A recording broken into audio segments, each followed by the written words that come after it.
Assalamualaikum warahmatullahi wabarakatuh. Kami dari kelompok 7 akan memberikan sebuah pengetahuan mengenai nilai inflasi dalam perspektif Islam part 1 yang memfokuskan pada teori nilai tukar konvensional. Saya Siti Wardah dengan NIM 21101116024 bersama dengan teman saya. Saya Ahmad Ruslan dengan NIM 21101116005. Perkenalkan, nama saya Umi Kulsum dengan NIM 21101116009. Mari simak videonya.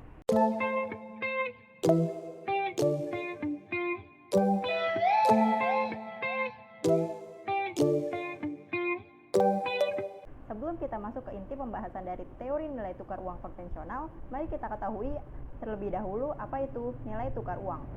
Menurut Adi Warman Karim, nilai tukar uang atau exchange rate atau yang lebih populer disebut dengan kurs mata uang adalah catatan atau quotation harga pasar dari mata uang asing atau foreign currency ke dalam mata uang domestik atau domestic currency, ataupun sebaliknya dari mata uang domestik ke dalam mata uang asing. Menkeu dalam bukunya yang berjudul Principle of Economics mengkategorikan nilai tukar uang atau exchange rate ke dalam dua jenis. Yang pertama, ada nilai tukar uang nominal dan ada nilai tukar uang real atau nominal exchange rate dan real exchange rate.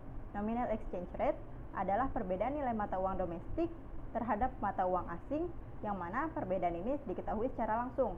Misalnya, 1 dolar Amerika sebesar Rp15.000.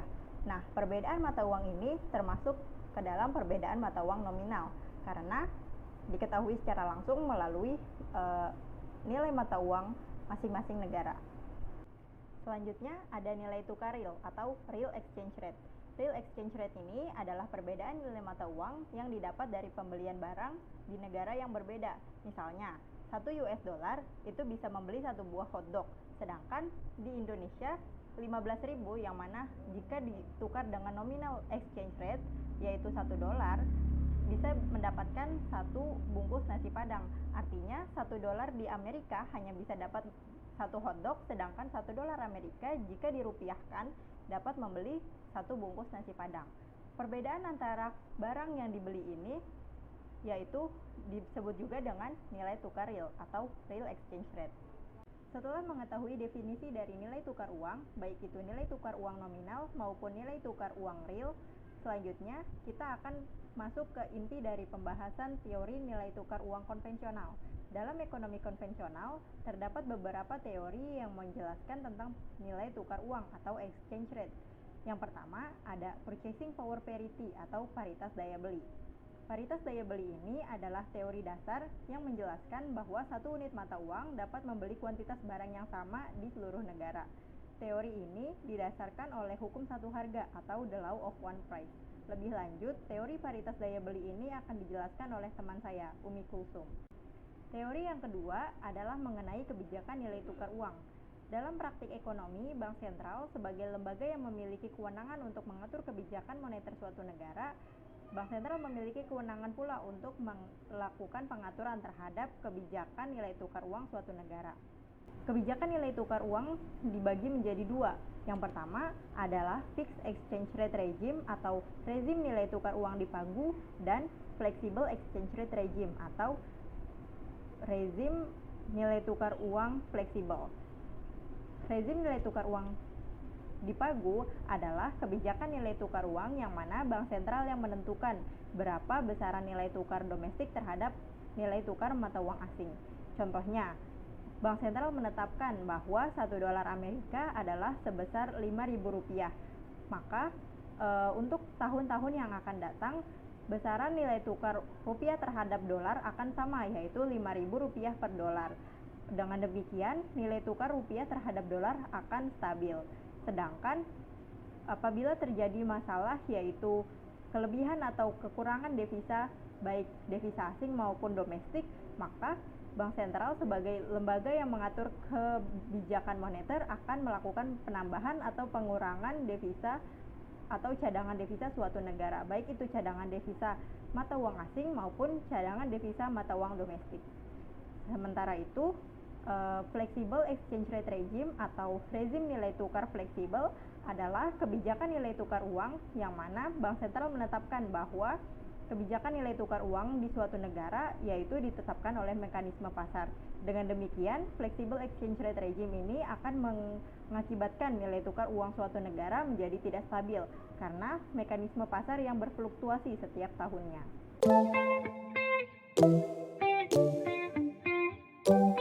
Selanjutnya, saya akan membahas mengenai Purchasing Power Parity atau 3P. Teori Purchasing Power Parity atau biasa juga yang disebut dengan teori paritas daya beli ditemukan pada abad ke-16 di Salamanca School, Spanyol. Teori ini menyatakan bahwa perbedaan nilai tukar mata uang antar kedua negara yang dipengaruhi oleh perbedaan tingkat inflasi dari kedua negara tersebut. Teori ini juga sering disebut dengan The Inflation Theory of Exchange Rate. Pada dasarnya, ini merupakan sebuah cara yang berguna untuk menilai kurs keseimbangan apabila suatu negara menghadapi ketidakseimbangan neraca pembayaran.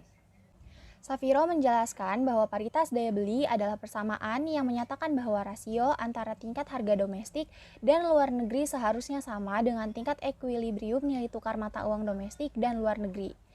Pokok asumsi yang berlandaskan kepada teori paritas daya beli ini adalah pasar komoditas, yaitu pasar yang efisien, baik dari sisi lokasi, operasional, penentuan harga, maupun informasinya. Pendekatan paritas daya beli ini berpendapat komoditas tertentu cenderung memiliki harga yang sama di seluruh dunia saat diukur menggunakan mata uang yang sama.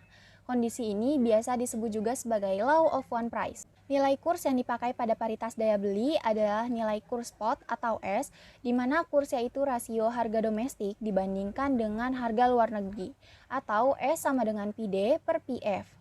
Teori paritas daya beli ada dua jenis. Yang pertama yaitu absolut dan yang kedua yaitu relatif.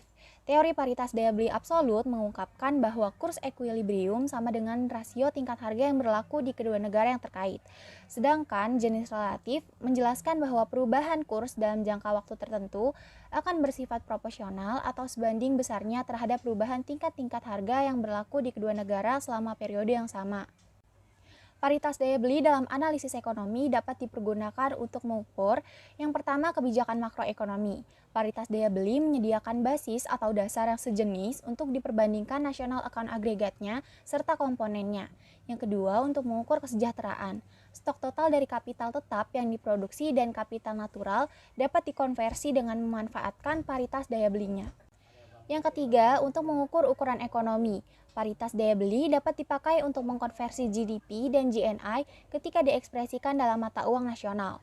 Pengukuran ini dapat berguna untuk mengetahui kapasitas produksi total. Yang keempat, untuk mengukur pendapatan per kapita. Dan yang terakhir, yaitu kelima, untuk mengukur tingkat kemiskinan. Berbagai pengujian empiris membuktikan bahwa jenis relatif teori paritas daya beli dapat memberikan taksiran yang cukup baik dalam jangka panjang dan dalam beragam kasus terjadinya gangguan moneter murni seperti lonjakan inflasi dan sebagainya. Menurut Salvatore, ada beberapa hal yang dapat melemahkan konsep paritas daya beli. Yang pertama, asumsi hukum satu harga yang tidak memperhitungkan adanya biaya-biaya transportasi dan kendala perdagangan seperti tarif dan sebagainya.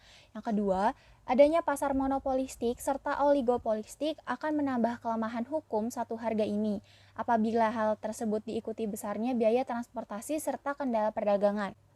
Yang ketiga, yaitu adanya barang dan jasa yang tidak dapat diperdagangkan secara internasional yang akan mempengaruhi pembentukan indeks harga umum masing-masing negara. Selanjutnya, yang terakhir, yaitu keempat, jenis komoditi acuan yang digunakan masing-masing negara untuk menghitung tingkat inflasinya berbeda-beda. Hal ini disebabkan akibat preferensi akan konsumsi masing-masing negara berbeda-beda juga.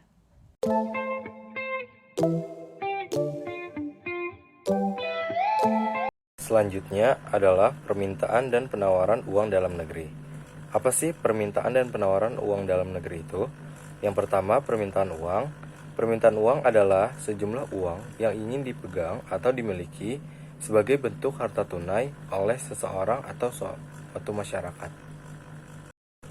Terdapat pula faktor-faktor yang dapat mempengaruhi permintaan uang. Yang pertama yaitu kekayaan masyarakat. Ketika kekayaan meningkat, maka permintaan uang juga akan ikut meningkat. Yang kedua adalah tingkat harga.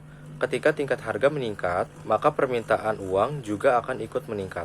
Yang ketiga, tersedianya fasilitas kredit. Maksudnya, ketika fasilitas kredit dipermudah oleh suatu lembaga, maka permintaan terhadap uang juga akan ikut meningkat. Yang keempat adalah sistem pembayaran yang berlaku. Kemudahan sistem pembayaran akan meningkatkan permintaan terhadap uang. Yang kelima adalah kepastian terhadap pendapatan yang diharapkan. Maksudnya, kepastian pendapatan akan meningkatkan konsumsi sehingga permintaan terhadap uang akan ikut meningkat.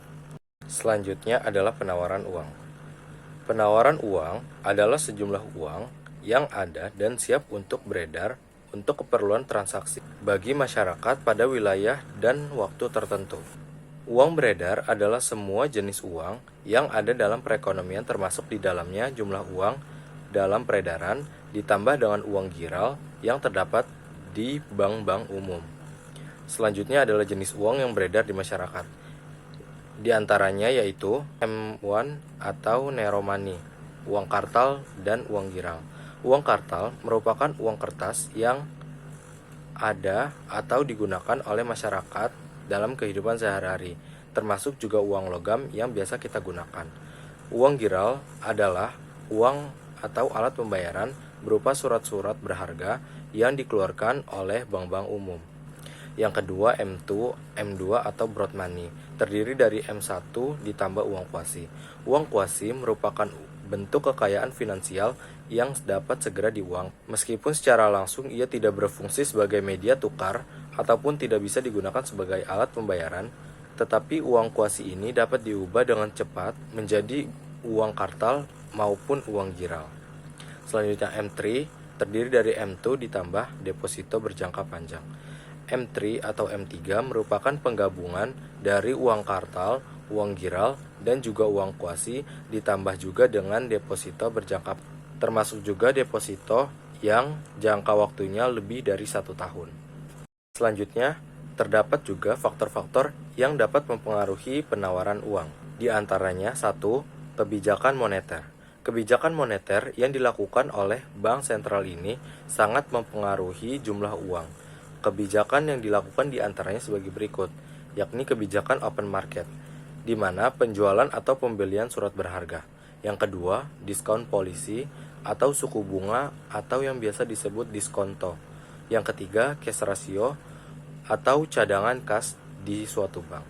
Yang keempat, kredit selektif, yang mana ini merupakan fasilitas kredit. Faktor yang kedua yakni pendapatan. Ketika pendapatan naik, maka jumlah penawaran uang dari pemerintah juga akan ikut naik. Faktor yang ketiga yakni nilai tukar rupiah. Ketika nilai tukar rupiah menguat, maka persediaan uang asing di Indonesia juga akan ikut meningkat.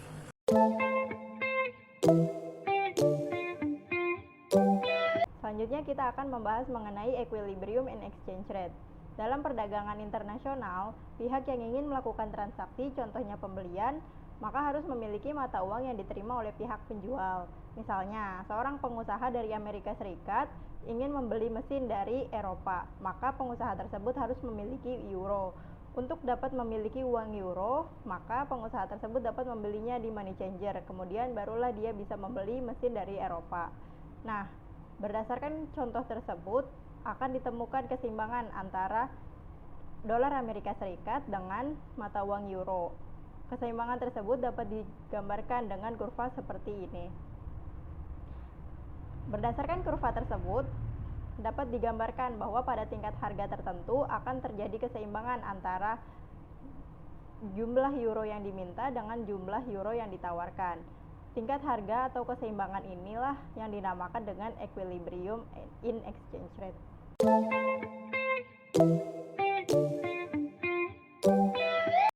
Dilansir dari CNN Indonesia, nilai tukar rupiah terhadap dolar Amerika Serikat pada Jumat 1 April 2022 berada di posisi 14.370 rupiah per dolar Amerika Serikat. Rupiah melemah 7 poin atau minus 0,05% dari sebelumnya, yakni 14.363 rupiah per dolar. Menurut Direktur TRFX Garuda Berjangka, Ibrahim Aswaibi, melemahnya nilai tukar rupiah terhadap dolar disebabkan oleh kenaikan inflasi yang terjadi, yakni sebesar 0,66%. Kenaikan inflasi ini salah satunya dipicu oleh lonjakan harga minyak goreng. Penyumbang inflasi pada Maret ini utamanya berasal dari komoditas cabai merah, bahan bakar rumah tangga, emas perhiasan, serta minyak goreng, ungkap Ibrahim dalam analisisnya. Selain itu, Ibrahim menuturkan bahwa peningkatan inflasi di bulan Maret baru di tahun ini terjadi, sebab di tahun-tahun sebelumnya inflasi bulan Maret sangat rendah karena adanya musim panen raya. Secara historis, inflasi Maret biasanya sangat rendah karena ada musim panen raya, namun pengecualian sepertinya di tahun ini. Berdasarkan kasus tersebut, dapat ditarik kesimpulan bahwa tingkat inflasi suatu negara dapat menurunkan nilai tukar terhadap mata uang asing. Hal ini disebabkan oleh tingginya inflasi mengakibatkan kenaikan harga barang-barang di negara tersebut meningkat. Kenaikan harga barang ini menyebabkan net ekspor negara tersebut mengalami penurunan, sehingga nilai tukar mata uang domestik melemah. Peristiwa lain yang menggambarkan hubungan antara tingkat inflasi dengan nilai tukar mata uang ini adalah peristiwa krisis moneter di Indonesia pada tahun 1997-1998. Pada tahun 1998, tingkat inflasi di Indonesia mencapai 77,63%. Hal ini mengakibatkan nilai mata uang rupiah pada tahun 1997-1998 melemah dari Rp2.500 per dolar Amerika Serikat menjadi Rp16.000 per dolar Amerika Serikat.